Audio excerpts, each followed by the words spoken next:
കാവൂരിൽ നിന്ന് പരിശുദ്ധ സുവിശേഷം ശ്രവിക്കാം. സമാധാനം നിങ്ങളോടുകൂടെ. വിശുദ്ധ മർക്കോസ് അറിയിച്ച നമ്മുടെ കർത്താവ് ഈശോ മിശിഹായുടെ പരിശുദ്ധ സുവിശേഷം. 6 ദിവസം കഴിഞ്ഞ് പത്രോസ്, യാക്കോബ്, യോഹന്നാൻ എന്നിവരെ മാത്രം കൂട്ടിക്കൊണ്ട് യേശു ഒരു ഉയർന്ന മലയിലേക്ക് പോയി. അവൻ അവരുടെ മുമ്പിൽ വെച്ച് രൂപാന്തരപ്പെട്ടു. അവന്റെ വസ്ത്രങ്ങൾ ഭൂമിയിലെ ഏതൊരു അലക്കുകാരനും വെളുപ്പിക്കുവാൻ കഴിയുന്നതിനേക്കാൾ വെണ്മയും ഇളക്കവുമുള്ളവയായി. ഏലിയായും മോശയും പ്രത്യക്ഷപ്പെട്ട് യേശുവിനോട് സംസാരിച്ചു കൊണ്ടിരുന്നു. അപ്പോൾ പത്രോസ് യേശുവിനോട് പറഞ്ഞു, ഗുരു, നാം ഇവിടെ ആയിരിക്കുന്നത് നല്ലതാണ്. ഞങ്ങൾ 3 കൂടാരങ്ങൾ ഉണ്ടാക്കാം. ഒന്ന് നിനക്ക്, ഒന്ന് മോശയ്ക്ക്, ഒന്ന് ഏലിയായ്ക്ക്. എന്താണ് പറയേണ്ടതെന്ന് അവന് അറിഞ്ഞുകൂടായിരുന്നു.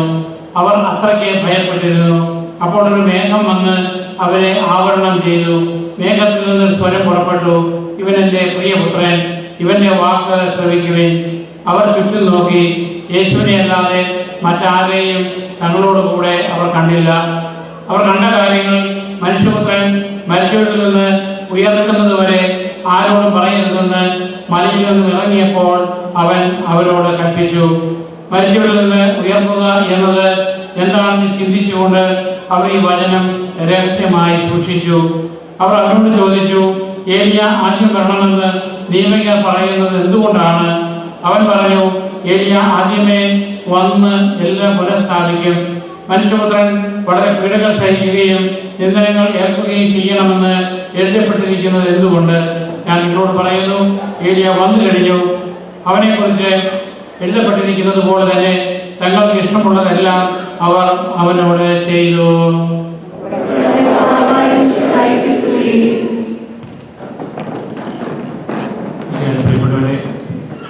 ഇന്നത്തെ സുവിശേഷം മനസ്സിലാക്കണമെങ്കിൽ 10 സംശയങ്ങൾ ക്ലാരിഫൈ ചെയ്യേണ്ടതായിട്ടുണ്ട്. ഒന്ന്, ഈശോ മറ്റുള്ളവർക്ക് വേണ്ടിയാണ് അത്ഭുതങ്ങൾ കാനായിലെ കല്യാണം മുതൽ പ്രവർത്തിച്ചത്. എന്നാൽ വളരെ അപൂർവമായിട്ടാണ് മറ്റു ചില സന്ദർഭങ്ങളിൽ, ഉദാഹരണമായിട്ട് കടലിലൂടെ നടക്കുക, ഈശോയുടെ മഹത്വം പ്രകടിപ്പിച്ച ഒരു അത്ഭുതമായിരുന്നു. അതുപോലെ മറ്റൊന്നാണ് ഈശോ ഒരു മലയിൽ വെച്ച് രൂപാന്തരപ്പെട്ട സംഭവം. അത് കാണിക്കുന്നതിന് ഒരു പശ്ചാത്തലമുണ്ട്. ഇന്നത്തെ സുവിശേഷം തുടങ്ങുന്നത് 6 ദിവസം കഴിഞ്ഞെന്നാണ്. അപ്പോൾ 6 ദിവസം മുമ്പ് എന്തോ സംഭവിച്ചു. അതെന്താണ്? അതായത് കേസറിയ ഫിലിപ്പി പ്രദേശത്തേക്ക്, വിജാതികളുടെ ദേശത്തേക്ക്, പലസ്തീനയുടെ ഏറ്റവും നോർത്തിലേക്ക് ഈശോ ശിഷ്യന്മാരെ കൂട്ടിക്കൊണ്ട് പോകുന്നു. അവിടെ വെച്ചാണ് ഈശോ ചോദിക്കുന്നത്, മനുഷ്യപുത്രനെ കുറിച്ച് മറ്റുള്ളവർ എന്ത് പറയുന്നു? അപ്പോൾ അവർ പറഞ്ഞു ഫീഡ്ബാക്കുകൾ ഏലിയയാണ്, ജെറമിയ പ്രവാചകനാണ്, ഏതെങ്കിലും പ്രവാചകനാണ്, സ്നാപക യോഹന്നാനാണ്, ഇങ്ങനെയൊക്കെ ആളുകൾ പറയുന്നു. പക്ഷേ നിങ്ങൾ എന്ത് പറയുന്നു എന്ന് ചോദിക്കുമ്പോഴാണ് പത്രോസ് ദൈവത്താൽ പ്രചോദിതനായി പറയുന്നത്, നീ ജീവനുള്ള ദൈവത്തിന്റെ പുത്രനായ ക്രിസ്തുവാകുന്നു. അത് വെളിപ്പെടുത്തി പത്രോസ് അധികാരമൊക്കെ കൊടുത്തു കഴിഞ്ഞപ്പോൾ ഈശോ പറഞ്ഞു, ഇനി മനുഷ്യപുത്രൻ പാപികൾക്ക് ഏൽപ്പിച്ചു കൊടുക്കപ്പെടും, അവരെ പീഡിപ്പിക്കും, വിജാതികൾക്ക് ഏൽപ്പിച്ചു കൊടുക്കും, അവനെ കുരിശിൽ തറച്ച് മരിച്ച് 3-ാം ദിവസം ഉയർത്തെഴുന്നേൽക്കും. ശിഷ്യന്മാർക്ക് ഒരു പിടിയും കിട്ടുന്നില്ല. പത്രോസ് പറഞ്ഞു, ഗുരു, ഇതൊന്നും നിനക്ക് സംഭവിക്കാതിരിക്കട്ടെ. നിന്റെ മഹത്വപൂർണമായ ഒരു രാജാവായി റോമാക്കാരുടെ അടിമത്തത്തിൽ നിന്ന് ഞങ്ങളെ വിമോചിപ്പിച്ച് എക്കാലവും രാജ്യം ഭരിക്കുന്ന ഒരു രാജാവിനെയാണ് ഞങ്ങൾ പ്രതീക്ഷിക്കുന്നത്. അപ്പോൾ ഈശോ സാധാരണ തടയുന്നുണ്ട്. അതുകൊണ്ട് 6 ദിവസം കഴിഞ്ഞ് വീണ്ടും മറ്റൊരു മലയിൽ കൊണ്ടുപോയി ഈ അനുഭവത്തിലൂടെ കടന്നു പോവുകയാണ് പത്രോസും യാക്കോബും യോഹന്നാനും. അതുകൊണ്ട് നിങ്ങൾ പ്രതീക്ഷിക്കുന്ന പോലെയല്ല, ഇതൊക്കെ എഴുതപ്പെട്ടിരിക്കുന്ന പോലെ സംഭവിക്കണം, പക്ഷേ ഞാൻ മഹത്വത്തിലേക്ക് പ്രവേശിപ്പിക്കുമെന്ന് കാണിക്കുവാൻ വേണ്ടിയാണ്.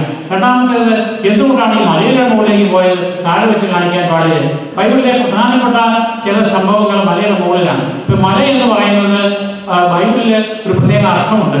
അതായത് ഏറ്റവും മലയുടെ മുകളിലാണ് നമുക്കറിയാം, തോമാസ് മലയുടെ മുകളിൽ പ്രാർത്ഥിച്ചു. അങ്ങനെയാണ് മലയാറ്റൂരെ പള്ളി ഇരിക്കുന്നത്. പഴയ കാലത്ത് നമ്മുടെ പള്ളികളെല്ലാം മലയുടെ മുകളിലാണ്. ഇതെല്ലാം ഒരു യഹൂദ പശ്ചാത്തലമുണ്ട്. അതായത് മലയുടെ മുകളിലാണ് അബ്രാഹത്തോട് ഇസ്ഹാക്കിനെ കൊണ്ടുപോയി ബലിയർപ്പിക്കാൻ പറഞ്ഞത്, മോറിയ മല. ആ മലയാണ് പിന്നെ ജെറുസലേം മലയായത്. ആ ജെറുസലേം മലയിലാണ് ഈശോ കുരിശിലെ ബലിയർപ്പിക്കുന്നത്.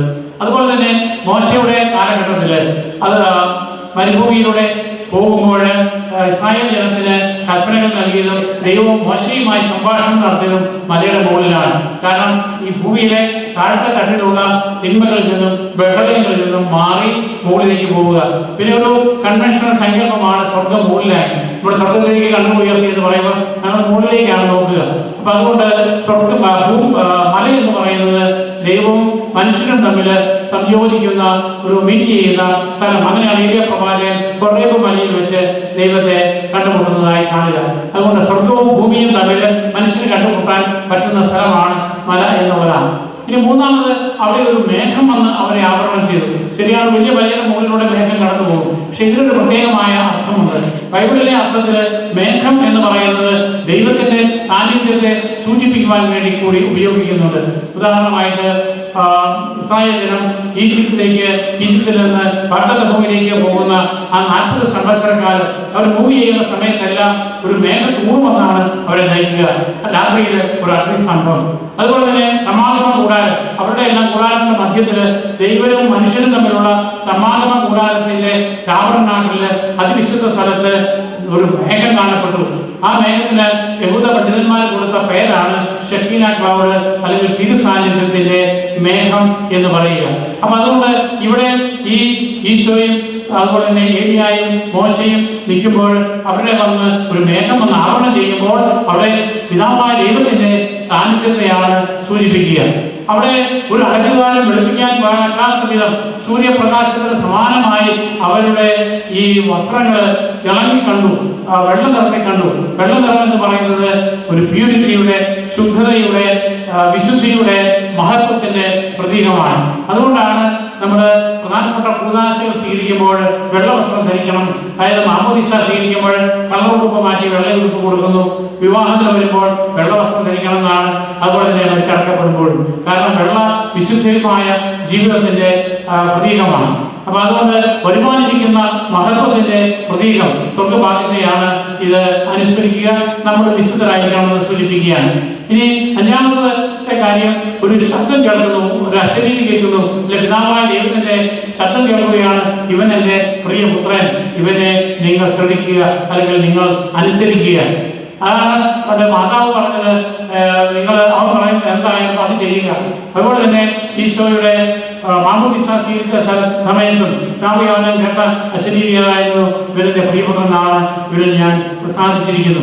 അങ്ങനെ ദൈവം തന്റെ മകനെ മറ്റുള്ള മനുഷ്യരിൽ നിന്ന് വ്യത്യസ്തനായിട്ട് ഇവൻ എന്റെ തന്നെ സത്ത ഉൾക്കൊള്ളുന്ന എന്റെ മകനാണ്, എന്റെ സൃഷ്ടിയല്ല എന്ന് ആണ് അവിടെ സൂചിപ്പിക്കുക. നമ്മളൊക്കെ നിങ്ങൾ മാതാപിതാക്കന്മാർ മക്കൾക്ക് ജന്മം കൊടുക്കുമ്പോൾ നിങ്ങളുടെ മകനാണ്, മകളാണ്, അല്ലാതെ നിങ്ങൾ ഉണ്ടാക്കിയെടുക്കുന്ന രൂപങ്ങളല്ല. കാരണം ദൈവം കൂടി ചേർന്ന് അമ്മയുടെ ഉദരത്തിൽ രൂപാന്തരപ്പെട്ടു വരുന്ന ആത്മാവിനെ ദൈവം നൽകുന്ന ആ ഒരു സൃഷ്ടിയാണ്, അല്ലെങ്കിൽ ആ ഒരു മകനാണ്, മകളാണ്. അതുപോലെയാണ് പിതാവായ ദൈവത്തെ സംബന്ധിച്ചിടത്തോളം പരിശുദ്ധാത്മാവിന്റെ പ്രവർത്തനം മൂലമായിട്ട് ജനിച്ചിരിക്കുന്ന എൻ്റെ പ്രിയപുത്രനാണ് ഇവൻ. അതുകൊണ്ട് നിങ്ങൾ ഇവനെ അനുസരിക്കണം, ഇവനെ ശ്രമിക്കണം, ഇവൻ അധികാരമുള്ളവനാണ് എന്ന് സൂചിപ്പിക്കുകയാണ്. ഇനി എന്തുകൊണ്ടാണ് മോശയും ഏലിയായും ഈശോയുടെ രണ്ടുവശത്ത് പ്രത്യക്ഷപ്പെട്ടത്? അവർ രണ്ടുപേരും പഴയ നിയമത്തിന്റെ പ്രതിനിധികളാണ്. മോശയിലൂടെയാണ് നിയമം നൽകപ്പെട്ടത്. ആദ്യത്തെ 5 പുസ്തകങ്ങൾ മോശയാൽ എഴുതപ്പെട്ടതാണെന്നാണ് വിശ്വസിക്കുക. പിന്നെ പ്രവാചകന്മാരുടെ പ്രതിനിധിയാണ് ഏലിയ, കാരണം അത് പ്രമുഖനായ പ്രവാചകനാണ്. അപ്പോൾ ഈശോ ഈ രണ്ടുപേര് സാക്ഷ്യം വഹിക്കുകയാണ്, മോശയും അതുപോലെ തന്നെ ഏലിയായും. അങ്ങനെ യഹൂദ പാരമ്പര്യം അനുസരിച്ച് ഒരാൾ കുറ്റക്കാരനാണെന്നോ അല്ലെങ്കിൽ ഒരു സത്യത്തെയോ തെളിയിക്കാൻ വേണ്ടി 2 സാക്ഷികൾ ആവശ്യമാണ്. അതുകൊണ്ടാണ് ഇവിടെ പഴയ നിയമത്തിന്റെയും പുതിയ നിയമത്തിന്റെയും 2 സാക്ഷികളായിട്ട് 2 പേരെ കൊണ്ടുവരുന്നത്. ഏലിയാണെങ്കിൽ മരണം അനുഭവിക്കാതെ സ്വർഗ്ഗത്തിലേക്ക് പോയ ആളാണ്. മോശയാണെങ്കിൽ മോശയെ അടക്കം ചെയ്തത് മാലാഖമാരാണ്. മനുഷ്യർക്ക് എവിടെയാണ് അദ്ദേഹത്തെ അടക്കിയതെന്ന് ഇന്ന് വരെയും അദ്ദേഹത്തിന്റെ ശവകുടീരം കണ്ടെത്താൻ സാധിച്ചിട്ടില്ല. അപ്പൊ അങ്ങനെ വിശുദ്ധരായിട്ടുള്ള 2 പേര് പഴയ നിയമത്തിന്റെ പൂർത്തീകരണമാണ് മിശിഹായ് എന്നതിന് സാക്ഷ്യം വഹിക്കുകയാണ്. മാത്രമല്ല അവർ ഇന്നും ജീവിച്ചിരിക്കുന്നു. അതാണ് പഴയ നിയമത്തിലെ അബ്രാഹത്തിന്റെയും ഇസ്ഹാക്കിന്റെയും യാക്കോബിന്റെയും ദൈവം എന്ന് പറയുന്നത്. അബ്രാഹവും ഇസ്ഹാക്കും യാക്കോബും മരിച്ചെങ്കിലും അവർ ജീവിച്ചിരിക്കുന്നു. എവിടെ? സ്വർഗത്തില്. അതുകൊണ്ടാണ് നമ്മൾ നമ്മുടെ പൂർവ്വികർക്ക് വേണ്ടി പ്രാർത്ഥിക്കുന്നത്. മരിച്ചെങ്കിലും അവരുടെ ആത്മാക്കൾ ദൈവസന്നിധിയിലുണ്ട്. അതുകൊണ്ടാണ് നമ്മൾ അവരെ അനുസ്മരിച്ച് പ്രത്യേകമായിട്ട് പ്രാർത്ഥിക്കുക. ഇനി 7-ാമത്തേത്, എന്തുകൊണ്ടാണ് 12 അപ്പോസ്തലന്മാരുണ്ടായിട്ട് 3 പേരെ മാത്രം തിരഞ്ഞെടുത്ത് കൊണ്ടുപോയത്? ഈശോയ്ക്ക് ഒരു ഇന്നർ സർക്കിൾ ഉണ്ടായിരുന്നു. അപ്പൊ ഇവർ 3 പേരാണ്. അവര് ജാനീഷിന്റെ പുത്രിയെ ഉയർപ്പിച്ച സമയത്തും ഗെത്സമനെ തോട്ടത്തിൽ പ്രാർത്ഥിക്കാൻ പോയപ്പോഴും ഒക്കെ ഇവർ 3 പേരാണ് പ്രത്യേകമായിട്ടുണ്ടായിരുന്നത്. പത്രോസ്, യാക്കോബ്, യോഹന്നാൻ.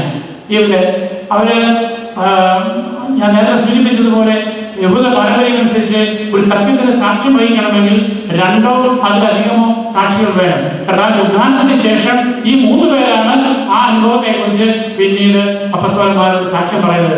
ഒരാൾ പറഞ്ഞാൽ പോരാ. അതുകൊണ്ടാണ് 3 പേരെ തിരഞ്ഞെടുക്കുന്നത്. തന്നെയല്ല, ഈ 3 പേരാണ് ആദിമസഭയിലെ വളരെ പ്രോമിനന്റ് ആയിട്ടുള്ള ലീഡേഴ്സ് ആയിട്ടുള്ളത്, ഭാവിയിൽ സഭയ്ക്ക് നേതൃത്വം കൊടുക്കേണ്ടത്.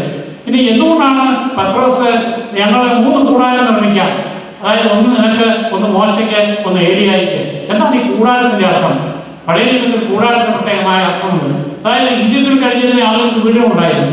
പക്ഷേ അവർ വീണ്ടും വാഗ്ദത്തഭൂമിയിലേക്ക് പോകുമ്പോൾ തങ്ങൾക്കുള്ളതെല്ലാം എടുത്ത് അവർ യാത്ര ചെയ്യുമ്പോൾ പ്രവാസികളാണ്. അതുകൊണ്ട് 40 സംവത്സരക്കാലം അവർ ഒരിടത്ത് കൂടാരം പഠിക്കും. ദൈവം മുന്നോട്ട് പോകാൻ പറയുമ്പോൾ അവിടുന്ന് മാറി വേറെ കൂടാരം പഠിക്കും. നമുക്കറിയാം, നമ്മുടെ നാട്ടിൽ നാടോടികൾ അങ്ങനെയാണ്. അവർ ചെറിയ ചെറിയ കൂടാരം ഉണ്ടാകുന്ന ക്യാമ്പിങ്ങിന് ഉപയോഗം ഉണ്ടാക്കുന്ന കൂടാരം പോലെ. അതുകൊണ്ട് ആ കൂടാരങ്ങളിലാണ് അവർ വസിച്ചിരുന്നത്. അതുകൊണ്ടാണ് അവർ കൂടാരം തിരുനാളെന്ന് പറഞ്ഞ ഒരാഴ്ച അവർ വീടുകളിൽ നിന്ന് മാറി കൂടാരത്തുകളിൽ താമസിച്ചിരുന്നത്. അവരുടെ പൂർവികർ എങ്ങനെയാണ് കൂടാരങ്ങളിൽ വസിച്ചത് എന്ന് ഓർമ്മിക്കാൻ വേണ്ടി. എന്നാൽ അതോടൊപ്പം തന്നെ അവരുടെ കൂടാരങ്ങളെല്ലാം വളരെ ക്രമമായിട്ടാണ് ഈ 12 ഗോത്രങ്ങളുടെയും കൂടാരം അടിക്കുക. അതിന്റെ മധ്യത്തിൽ, അതായത് പുരുഷാരത്തിലാണ്, അതിന്റെ മധ്യത്തിൽ ഒരു സമാഗമ കൂടാരമുണ്ട്, ദൈവത്തിന്റെ കൂടാരം, നമ്മുടെ ദേവാലയം പോലെ. അവിടെയാണ് അവർ വന്ന് പ്രാർത്ഥിക്കുന്നത്, അവിടെയാണ് ബലികൾ അർപ്പിക്കുക. അവിടെ കൂടാരം എന്ന് പറഞ്ഞാൽ ദൈവ മനുഷ്യ സാന്നിധ്യത്തിന്റെ പ്രതീകമാണ്. അപ്പൊ ഞങ്ങൾ അനുഭവിക്കുന്ന ഈ ഗ്ലോറി, ഈ അനുഭവം നിലനിർത്താൻ വേണ്ടിയിട്ട്, നിങ്ങൾ കൂടുതൽ സമയം വസിക്കാൻ വേണ്ടിയിട്ട് ഞങ്ങളുടെ കൂടാരം നിർമ്മിക്കാം എന്നാണ് പത്രോസ് പറയുക. ഇനി അവിടെ മലയിൽ നിന്ന് താഴേക്ക് ഇറങ്ങുന്ന സമയത്ത് അവിടെ ഈശോ പറയുന്നുണ്ട്, ഈ കണ്ട അനുഭവം നിങ്ങൾ ആരോടും പറയരുത്. അങ്ങനെ പറയാനുള്ള കാരണം എന്താണ്? കാരണം ഈ പുനരുത്ഥാനം എന്താണെന്നുള്ളതിനെ കുറിച്ച് അവർ ഒരു പിടിയും കിട്ടുന്നില്ല. കാരണം അന്ന് വരെ മരിച്ച ഒരാൾ സ്വന്തം ശക്തിയാൽ ഉയർത്തെഴുന്നേറ്റിട്ടില്ല. കർത്താവിന്റെ ആശ്രമനെയും മറ്റുള്ളവരെയൊക്കെ ഉയർപ്പിച്ചെങ്കിലും അവരെല്ലാം വീണ്ടും മരിക്കുകയാണ്. എന്നാൽ അതല്ല, മരിച്ചവരിൽ നിന്ന് ഉദ്ധാനം ചെയ്യുന്നത് വരെ നിങ്ങൾ പറയരുത്. കാരണം ഈശോ മരിച്ചവരിൽ ഉയർത്തി കഴിഞ്ഞാൽ മാത്രമേ നിങ്ങൾക്ക് ഇത് പറഞ്ഞാൽ മറ്റുള്ളവർക്ക് ബോധ്യമാവുകയുള്ളൂ. മാത്രമല്ല, തൻ്റെ പുരുഷവെള്ളവും എല്ലാം നടക്കേണ്ടിയിരിക്കുന്നു. അതുകൊണ്ട് ഈ 3 പേരോട് രഹസ്യമായ ഒരു അനുഭവം കൊടുത്തിട്ട് തന്റെ ഉദ്ധാനം വരെ അത് രഹസ്യമാക്കി പാലിക്കാൻ പറയുന്നു. ഇനി അവസാനമായിട്ട് 10ാമത്തെ ചോദ്യം ഇതാണ്. അവിടെ ഒരു നിയമജ്ഞന്മാര് പറയുന്നു, രക്ഷകൻ വരുന്നതിന് മുൻപ് ഏലിയ വരുമെന്ന്. അപ്പം നീ രക്ഷകനാണെന്ന് പറയുന്നു, ഏലിയ എവിടെ?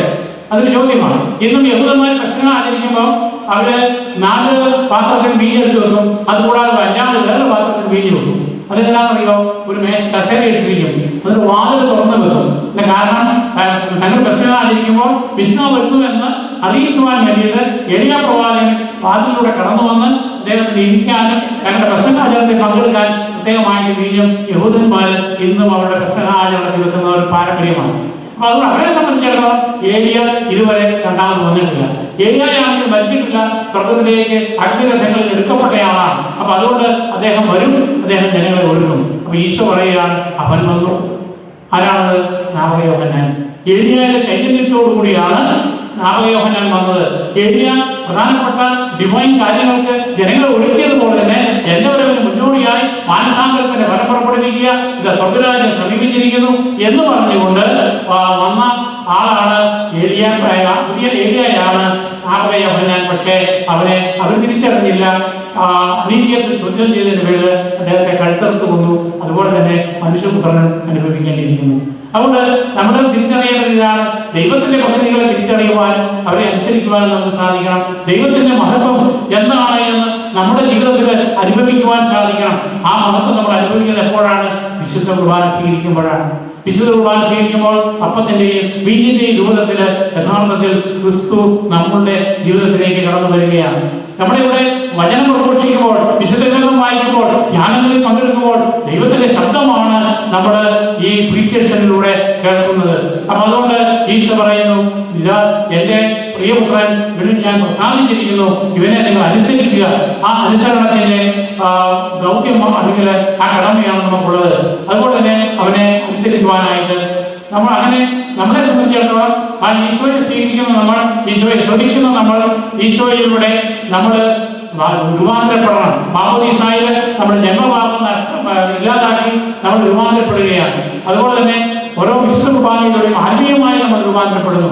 അതിലൂടെ അന്ത്യവിധി അല്ലെങ്കിൽ മരണത്തോടുകൂടി നമ്മുടെ ഈ ശരീരം വിട്ട് നമ്മൾ രൂപാന്തരീകരണത്തിലേക്ക് വരികയാണ്, ദൈവമഹത്വത്തിലേക്ക് പ്രവേശിക്കുകയാണ്. കർത്താവിന്റെ രണ്ടാമത്തെ ആഗമനത്തിന് നമ്മുടെ ഈ ഭൗതിക ശരീരത്തിന് പകരമായി മഹത്വപൂർണമായ ഒരു ശരീരം, മറ്റൊരു രൂപാന്തരീകരണം ഈ ശരീരത്തിന് വരികയാണ്. കർത്താവിന്റെ ഉദാഹരണത്തിന് ശേഷം കർത്താവ് നേരത്തെ ഉണ്ടായിരുന്ന ശരീരത്തിൽ നിന്ന് വ്യത്യസ്തമായിട്ട് ഗ്ലാസിലൂടെ എങ്ങനെ പ്രകാശം കടന്നു പോകുമോ അതുപോലെ ഭിത്തിയിലൂടെ ഈശോയ്ക്ക് കടന്നു വരുവാൻ പറ്റുമായിരുന്നു. അങ്ങനെ ഒരു അലൗകികമായ ഒരു ശരീരം, അതാണ് മാലാഖമാർക്കുള്ളത്, അതാണ് ദൈവം നമുക്കായി വാഗ്ദാനം ചെയ്യുന്നത്. ആ മഹത്വത്തിലേക്ക് പ്രവേശിക്കുവാനുള്ള ഒരു അനുഭവമാണ് ഈ ട്രാൻസ്ഫിഗറേഷൻ അല്ലെങ്കിൽ രൂപാന്തരീകരണ തിരുനാൾ നമ്മളെ അനുസ്മരിപ്പിക്കുക.